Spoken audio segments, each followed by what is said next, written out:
Hi friends, welcome to NSR media Telugu channel. ఈరోజు నేను మీకోసం ఒక మంచి జాబ్ అప్డేట్తో మీ ముందుకు వచ్చేసాను. ఆ డీటెయిల్స్ తెలుసుకునే ముందు ఈ వీడియోకి ఛానల్ లైక్ అండ్ షేర్ చేయవలసిందిగా కోరుతున్నాను. ఇంకా జాబ్ డీటెయిల్స్కి వెళ్ళిపోదాం. Greater Hyderabad municipal corporation GHMC వివిధ పోస్టుల భర్తీకి కాంట్రాక్ట్ బేసిస్లో దరఖాస్తులను ఆహ్వానిస్తుంది. ఈ ఉద్యోగాలకు అప్లై చేసుకునే వాళ్ళ వయసు 50 సంవత్సరాల మించి ఉండకూడదు. అలాగే అభ్యర్థులు ఏదైనా డిగ్రీ పూర్తి చేసి ఉండాలి.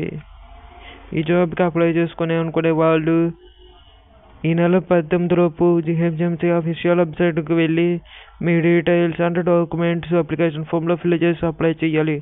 సెలక్షన్ ప్రాసెస్ వచ్చేసి మీ ఎడ్యుకేషన్ మీద 80 మార్కులు, ఎక్స్పీరియన్స్ ఉన్న వాళ్ళకు 10 మార్కులు, అలాగే ఇంటర్వ్యూకి 10 మార్కులు కేటాయిస్తారు. మొత్తం 100 మార్కులకి ఉంటుంది. ఈ జాబ్కి ఎటువంటి రాత పరీక్ష లేదు. మొత్తం మీ ఎడ్యుకేషన్, ఎక్స్పీరియన్స్, ఇంటర్వ్యూ మీద ఆధారపడి ఉంటుంది. ఇందులో సెలెక్ట్ అయిన వాళ్ళకి పోస్టుల భర్తీ 25,000 నుంచి 1,75,000 వరకు జీతాన్ని ఇస్తారు. మరిన్ని డీటెయిల్స్ కోసం ఈ జీహెచ్ఎంసీ అఫీషియల్ వెబ్సైట్కి వెళ్ళి డీటెయిల్స్ చూడొచ్చు, లేదా నేను కింద ఇచ్చిన డిస్క్రిప్షన్ వెళ్ళి చూడొచ్చు. మరిన్ని జాబ్ అప్డేట్స్ కోసం మన ఛానల్కు స్టే ట్యూన్ అవ్వండి.